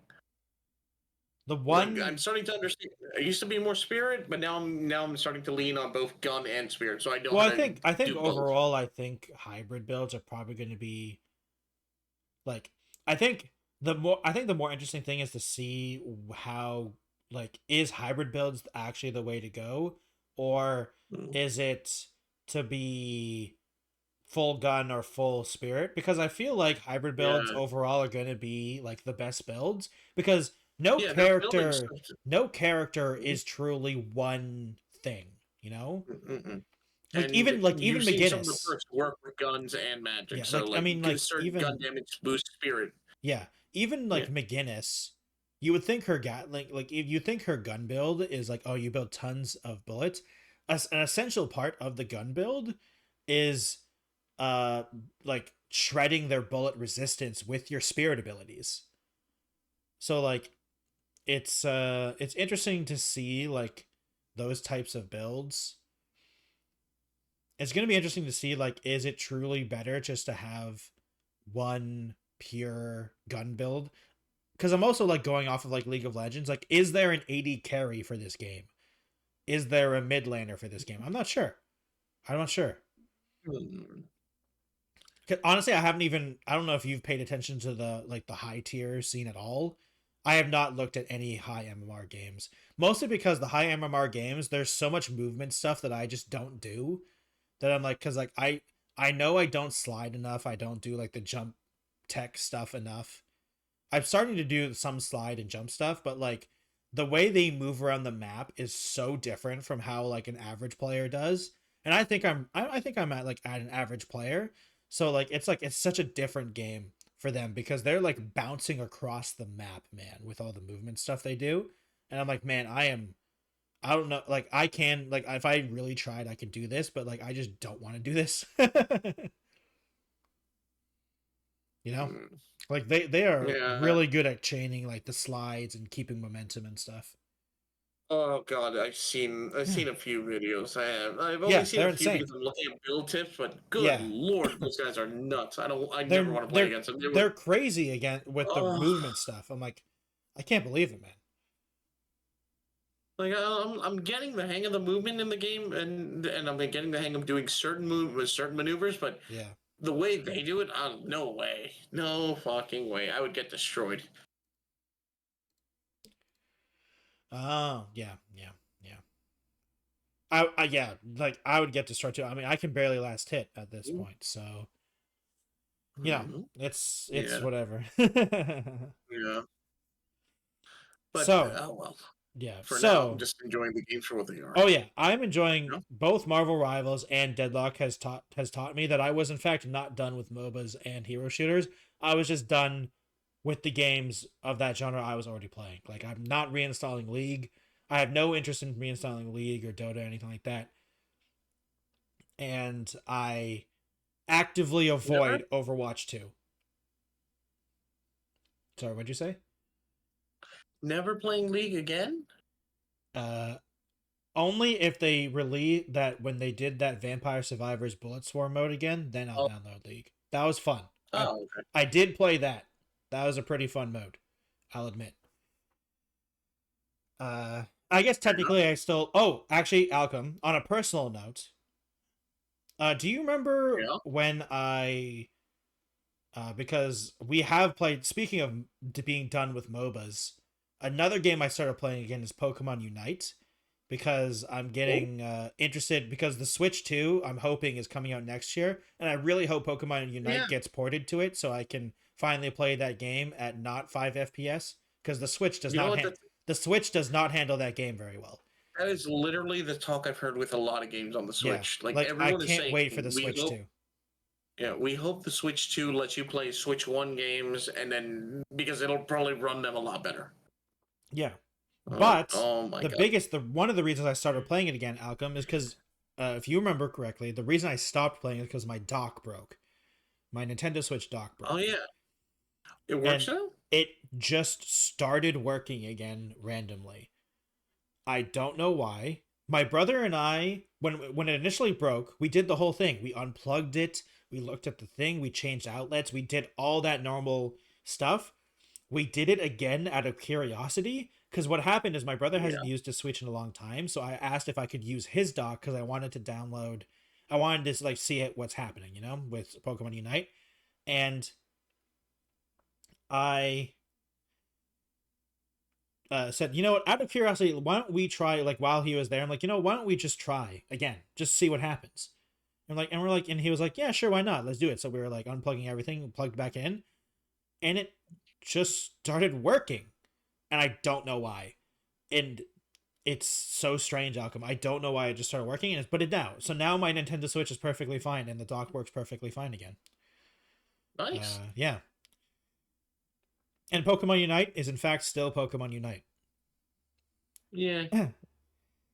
I mean, honestly, my biggest problem with that game is,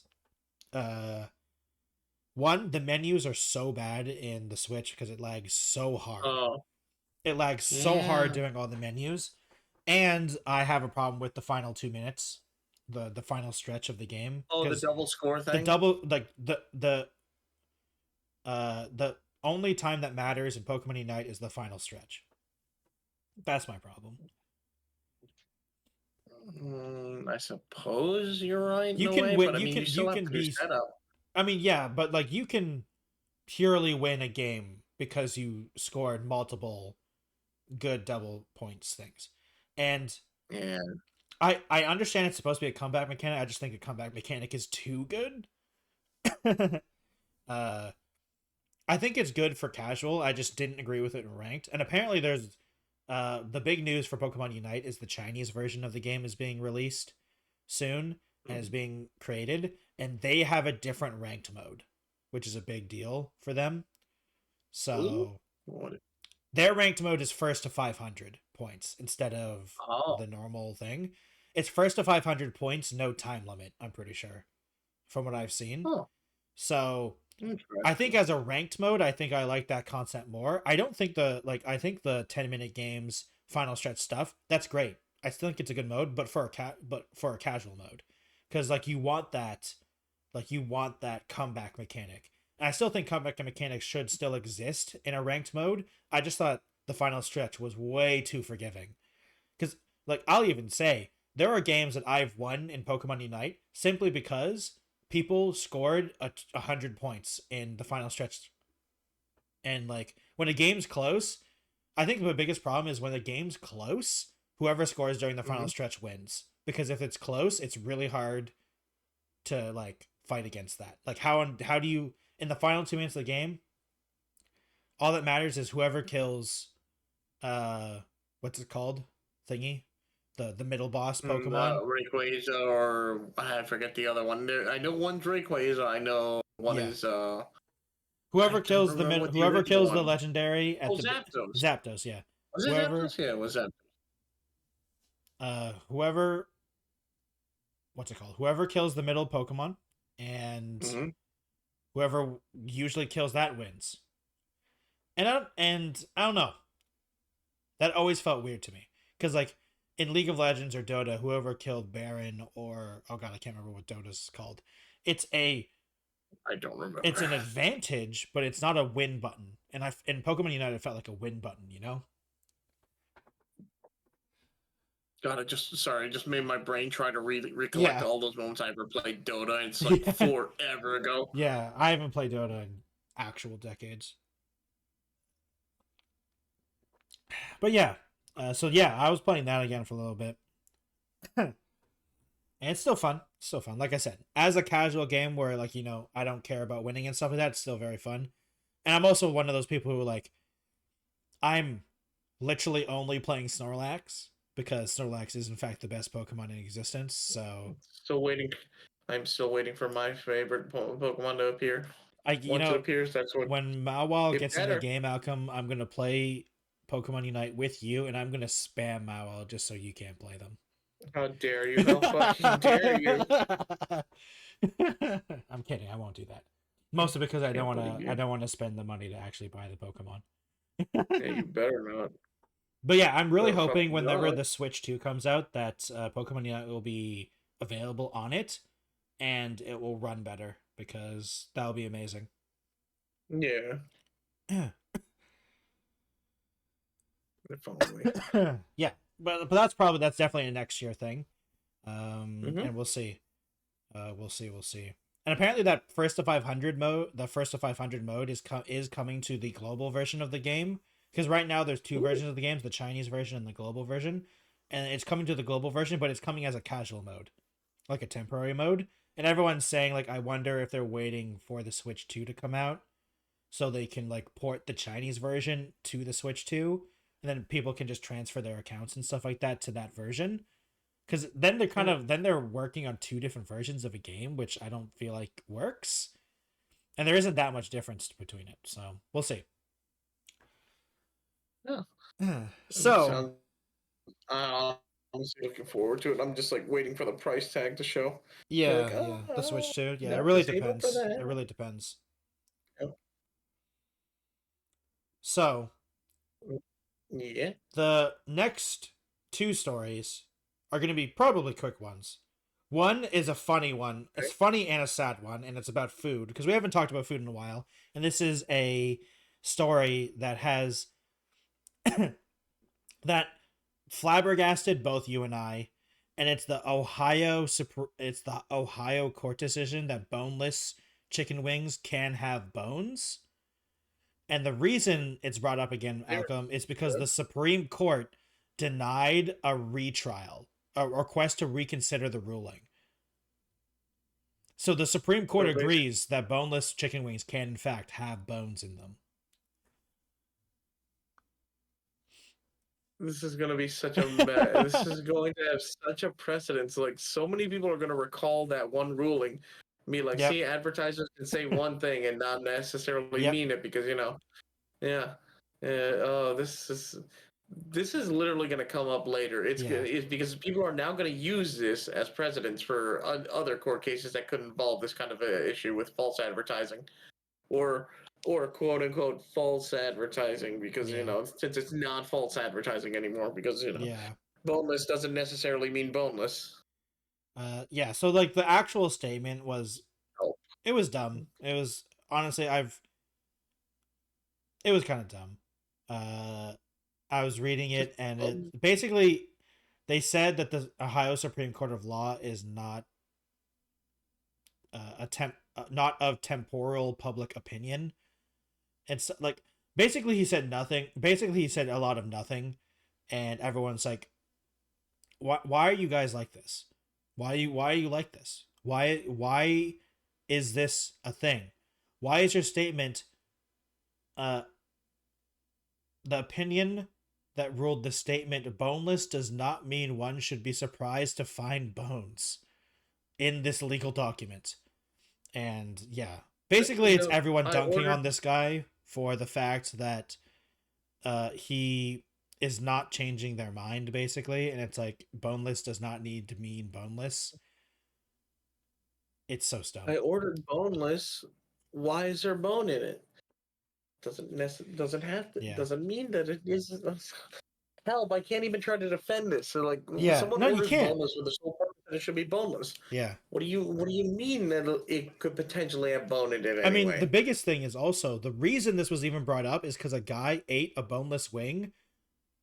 Yeah. And his throat was damaged because there was a bone in it. Like he choked on the bone, and it was like severe damage to his throat. Because you eat something without bone in it, boneless, meaning that you are not expecting to munch down on it and like chip your teeth on bone, because you're not expecting that hardened calcium to be in there. You don't expect to just eat a chicken nugget whole and then just start choking on a goddamn bone, or it to be just tearing up your throat.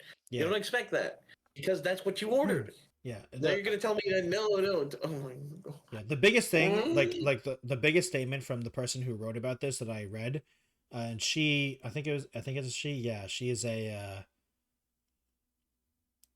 journalist in Ohio.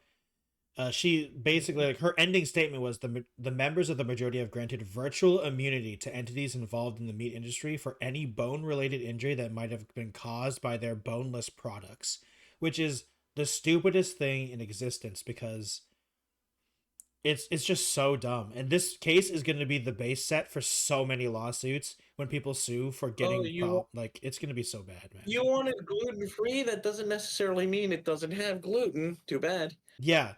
Like this is a slippery slope here, and I can't believe these judges or the judges and the Supreme Court is this like honestly, I'm just gonna say I can't believe they're either this easily bought off or this stupid, or maybe both. Yeah. Jesus Christ, does Big Chicken have that kind of power? Goddamn. I mean, to be fair, chicken is a pretty big thing, but I mean, I don't even remember what Big Chicken. It was. I don't even remember what restaurant this was in. I think it was just a normal like mom and pop kind of thing that we talked about, but it wasn't like a franchise chain. But it was a restaurant, and then they were trying to go after the actual chicken producer, which is Purdue. Yeah. And Purdue pulled up its big lawyers that said, "Hey, boneless doesn't necessarily mean boneless," even though technically that they didn't advertise their thing as boneless. They were providing chicken, and the other people, the restaurant, was selling it as boneless. But whatever, it goes up the chain of command because someone saw money there and tried to sue the big producer or the yeah. the Okay, chicken so producer. it was. I just found it again. Wings on Brookwood is the restaurant. Yeah, it sounds like a local place that just sells their own thing, and then they tried to tackle Big Chicken. Yeah. Who knew Big Chicken had such deep pockets? It was a wing joint in Ohio, and he ate a chicken nugget or a boneless wing, and 3 days later he was feverish and unable to keep down. He had to go to the emergency, and a doctor pulled out a long thin bone that tore into his esophagus and caused an infection. Oh, no wonder it was okay. Yeah. Yeah. Oh. And so they sued them because boneless wings shouldn't have bones, but unfortunately the Supreme Court ruled 4-3. That boneless in this context is the cooking style, which is the stupid, like we said this before, which is the stupidest thing I've ever heard.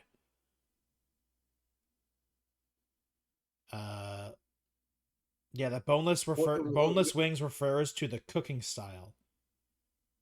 Then yeah, but again, that refers to the restaurant. Then the restaurant should have been at fault because they advertised it in this specific cooking style.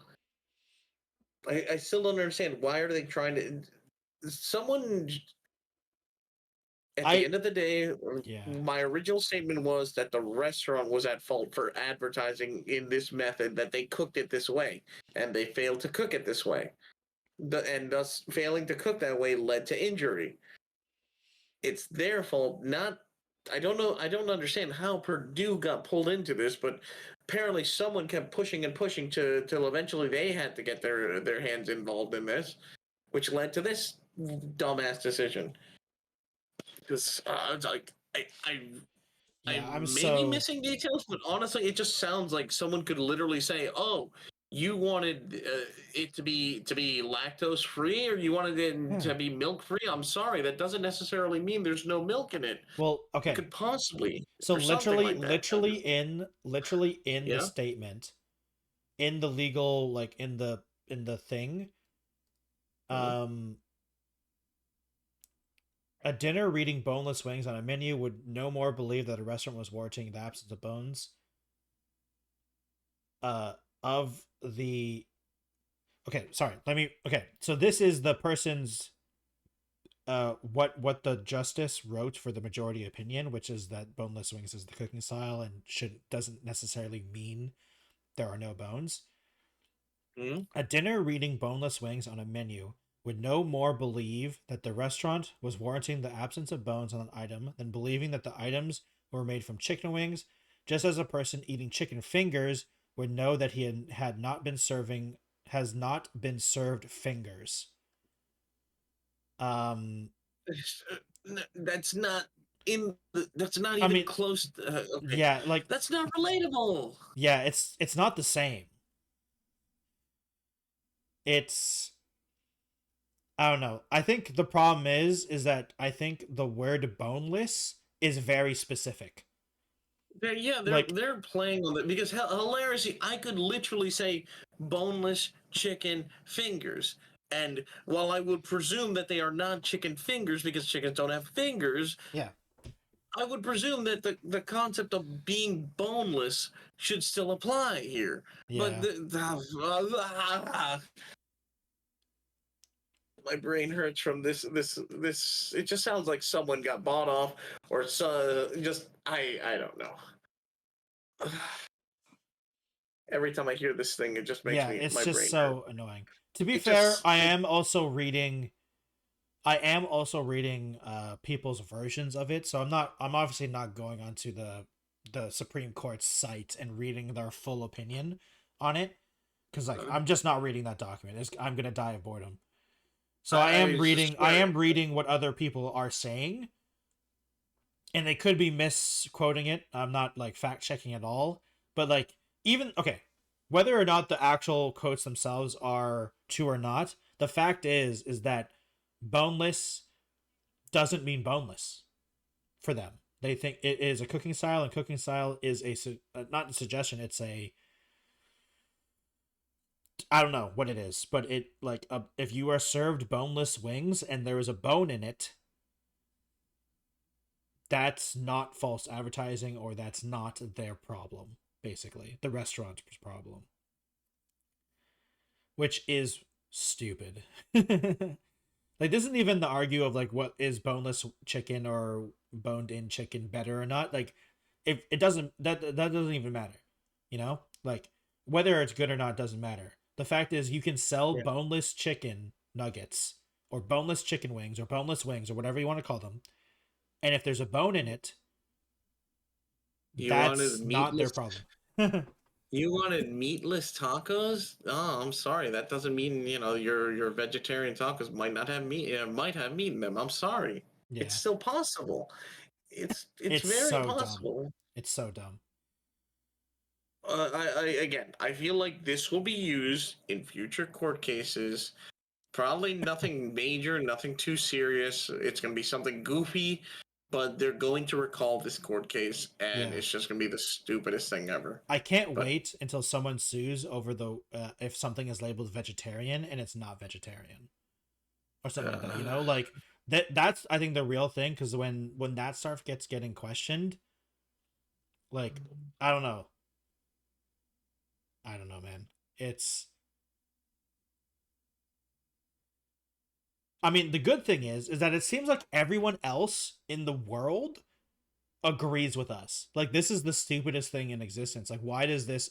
Why did the Supreme Court and the judges agree that boneless doesn't? It sounds like they've been like, I don't want to use the word bribed because that's probably too much, but they've been bought. It sounds like they were bought. No, wait. They were lobbied. They were lobbied. Yeah, that's the politically correct term. They were lobbied. That's the politically correct term. You got to use that correctly, or else you just one day just find yourself just bang. Wait, whoops. Yeah. But yeah, that's why I feel it's so dumb. It's what a stupid court case decision. I can't believe it's come back to haunt, and it's just. It got pushed to the Supreme Court of Ohio, and even the Supreme Court of Ohio is like, no, it's fine, it's good. Yeah, their official ruling is that they did not see the case, that they what's it called? To revert the decision. They didn't see the case. They agreed with the lower court's decision, or whatever it is. And yeah, I mean, hey, if I ever see something like this again, Alchem, to see if it references it, I'll definitely bring it up again. But you fucking dare!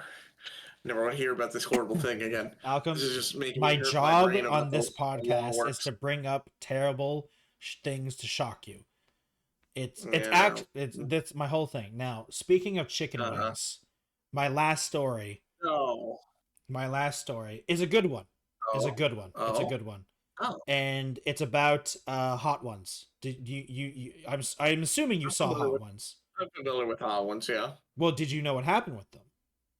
No, what happened? No, don't tell me something bad happened. No, something good happened. Hot Ones is no longer owned by BuzzFeed.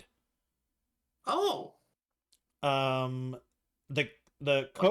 co-creator Evans and Chris Schnozberger got together with a bunch of investors, and they now own it. So one of the hosts of Hot Ones, someone else, they created a company called First We Feast. Will become an independent company. Schnozberger will serve as CEO, while Evans will remain host alongside being its chief creative officer. And they bought the company for $82.5 million from BuzzFeed. And great. Yeah. BuzzFeed got more money to continue. I mean, yeah. So First We Feast are the people who own it now, technically. Yep. Just so you know, two interesting things about First We Feast. There are two other companies / conglomerates that also own this, or at least have been put investment money into it. Crooked Media, which is a podcast company, and Mythical Entertainment, for anyone who doesn't know, that is the company owned by Rhett and Link. Yeah, that's what I thought. Okay, I was about to be like, wait, isn't that? Yeah, okay. Yeah, so both of them also put money into this, so they're also like putting resources into it. Awesome. So, like I said, this is very positive, because one of the worst things about Hot Ones is that BuzzFeed is like a train wreck of a company, and the only good thing that's ever happened out of BuzzFeed is that 20 years ago, when the BuzzFeed quizzes were a big thing, like 15 years ago, those were kind of entertaining. Those were entertaining for a while. For like 15 years ago, when they were new. And Hot Ones. Yep. And now they're not attached to BuzzFeed, which is great. And is one of those things where it's I guess it's going to continue on. And I think one of the good things also is, not only is Evan going to continue hosting it, Sean's going to continue hosting it, he is also the creative director. He's the chief creative officer, so he has full creative control. I mean, technically, he's not the CEO. The other guy's the CEO, but the other guy has always been involved anyway. So they co-created the interview series to begin with. So they've always been together since 2015, ever since it started. So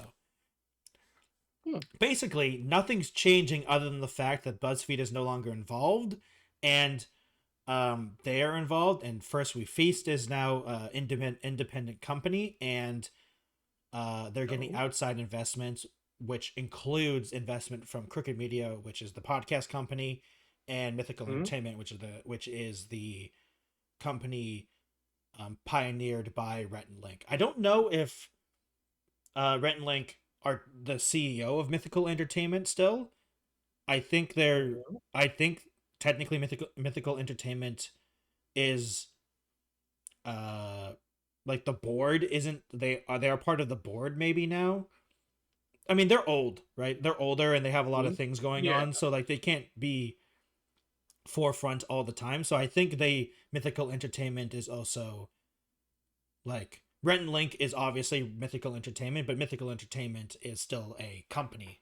So they have their own independent thing. Well, I mean, they owned Smosh for the longest time too, so until they bought it back. So yeah. They also Soros Fund Management is also put money into them, which is founded by George Soros. I don't know who that is, but they're named. I don't know who this is. Let me just quickly look up who this is. Research. He is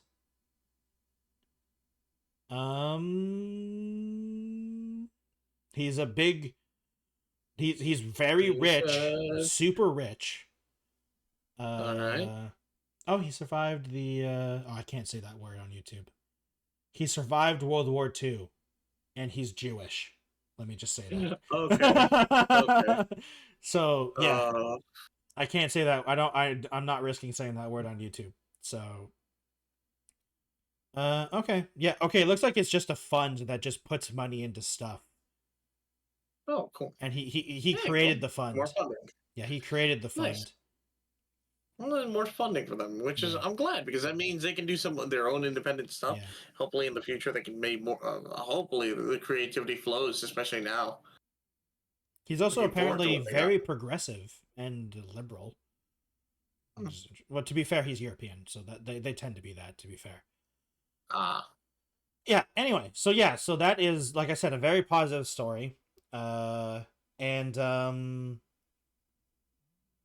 I mean, that's the main story. That it's no longer part of BuzzFeed, which is great. I think the funniest thing, though, okay, this is really funny. So the funniest thing, Alchem, is that when BuzzFeed sold this,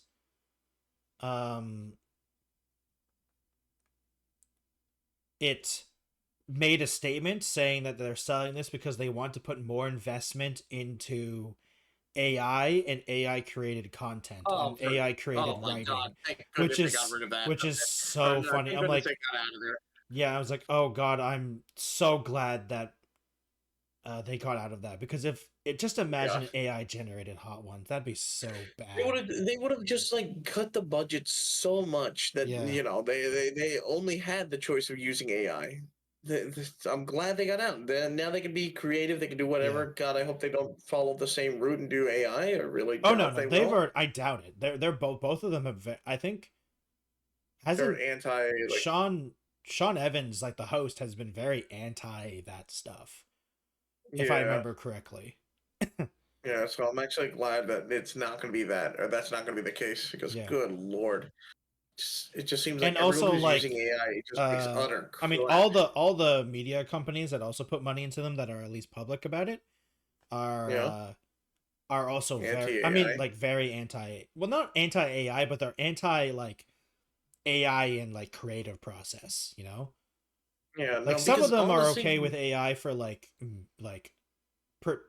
productivity tasks and stuff like that. Like I've seen some people say that like AI is really good for like organizing spreadsheets and stuff like that. I will say this. I will say that yes, AI is getting really good, especially for the movie generation stuff, because I've seen some of that stuff is okay. Sora and was it Sora and I forget the other one. The Google one. Yeah, the Google one. Those two are ridiculously amazing. But when it comes to thinking up something, like thinking up a show or thinking up the script or thinking up the kind of stuff, get it out of it. Don't let it get involved. No. If it comes to like making a movie kind of thing, that kind of thing, it's amazing. But when it comes to writing and actual like plot development and stuff like that, it's horrible. It looks bad. Am I saying that I approve of it taking over like media and artwork and all this stuff? Hell no. All I am saying is that yes, I admit, holy shit, it looks really nice. But at the same time, I don't want it to get involved in creativity or interfere with art or any of that stuff. Because I like when people create stuff. I don't want a computer to be the thing that creates it. Or worse, I don't want to see people be like, look what I made, and shows me a fucking generated prompt that they've used for art. Yeah. Like, you didn't make this. You didn't do this. You just fed this to a machine. Yeah. So yeah, but I wrote the prompt. Yeah. I'm glad First We Feast has become an independent company and Hot Ones has become an independent thing with them. Yes. And they've escaped BuzzFeed. It's the same it's the same thing of where I'm glad stuff like Death Battle survived Rooster Teeth and stuff like that. Because like those independent creative things, like they were great. Like you can disagree with certain things about the shows, either of them and stuff like that, but like just because I don't watch every single episode doesn't mean I don't think it shouldn't exist. And this thing definitely should exist. It's a great thing. Yeah, like honestly, their best episodes are the funniest things ever. Oh yeah. And then you start digging into the old episodes you may have missed that you didn't get to see, and then you see, oh, these are awesome too. Like when it's not funny, it's very like when it's not funny and entertaining. It's like it's funny.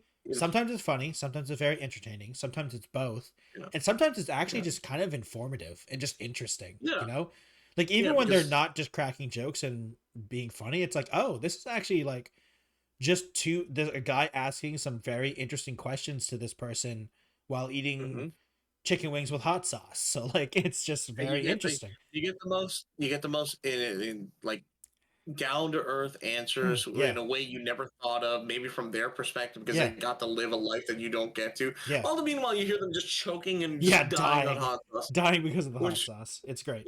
Which you're like, I'm so intrigued on what you're saying, but I find it very funny that you're dying here. That's part of the charm of Hot Ones. Yeah. which I'm glad. That's why I'm glad. Yes, it is continuing. It's not only is it continuing, it's continuing in a better state. Yeah, when you were saying that and mentioning it at first, I'm like, no, please don't tell me it's going down. But it's canceled. It's not. It's canceled for us. Yeah, I was about to be like, not Hotones. That shit was a good long running season. Yeah, but now it's independently owned and hopefully just free. Honestly, Yep. Free, and hopefully. So. That is the last story I have for today, Alchem. Unless you wanted to say anything specific, I think we can do shoutouts. This is the last show of the year, so I figured it'd be good to go. I mean, technically, the Hot Ones is a new story, but it's kind of fitting the thing of being free from something and revisiting a bunch of the stories. To be fair, the Captain Laserhawk was because I spent so long trying to do stuff with this thing. I can't not talk about it. I spent too much time. It's a sunk. I'm at the point of sunk cost fallacy, and I haven't even spent any money like all these other people have. So, so yeah. Why don't you go do some shoutouts, Alchem? It's okay. You're free. You're free for 2 weeks at least.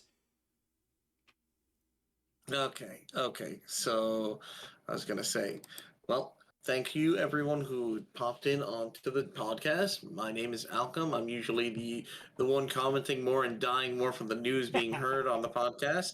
And for those of you who are interested in what I usually do, I can be found normally on Twitch and YouTube, where I am just gaming, just having my fun, usually just living it up and having a good time. Lots of horrible stuff tends to happen because I either have bad luck in the games or my lack of skill leads to horrible things, but it's really funny most of the time. Like, Kletka has been one of the funniest things so far lately.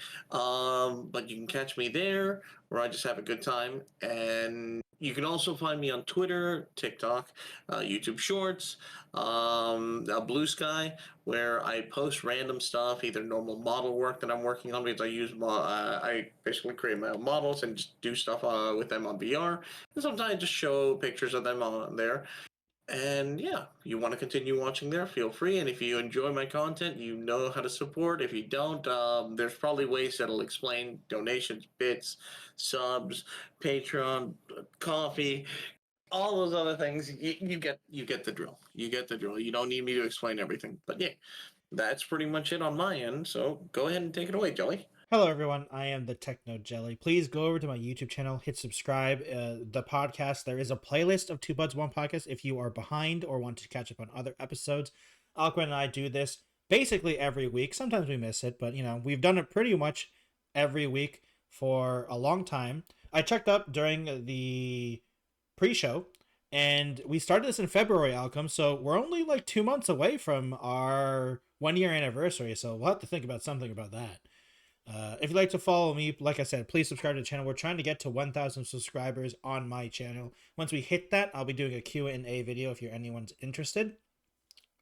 If you'd like to follow me on other places, I have a Twitch, Twitter, Instagram, TikTok, Threads, and Blue Sky. You can follow me on any of those social media platforms. My stuff is linked down below in the description. Same with Alchem's stuff as well. And if you'd like to support the podcast directly and see some before and after scenes of the podcast, please go over to my Patreon at the Technojelly at the Patreon. And you will see the full episodes unedited, including me talking to myself at the very beginning while I'm waiting for Alchem to show up. Today, I talked about all the stories, and I was laughing most of it because I was like, Alchem is going to be so sad when I show him. Also, it was me figuring out trying to show how to share the screen with Alchem, which I think it worked out pretty well. So far. I think it worked out pretty well. I think we'll have this in just in case we'll just have it by default just in case. But I don't think obviously it's not always going to be videos, but we'll see. So yeah, thank you everyone for watching today's episode of Two Buds Wong Podcast, episode 38, and we will see you next week. No, later, guys. We'll see you in the new year. We'll see you after New Year's. Yeah. Goodbye. Later, guys.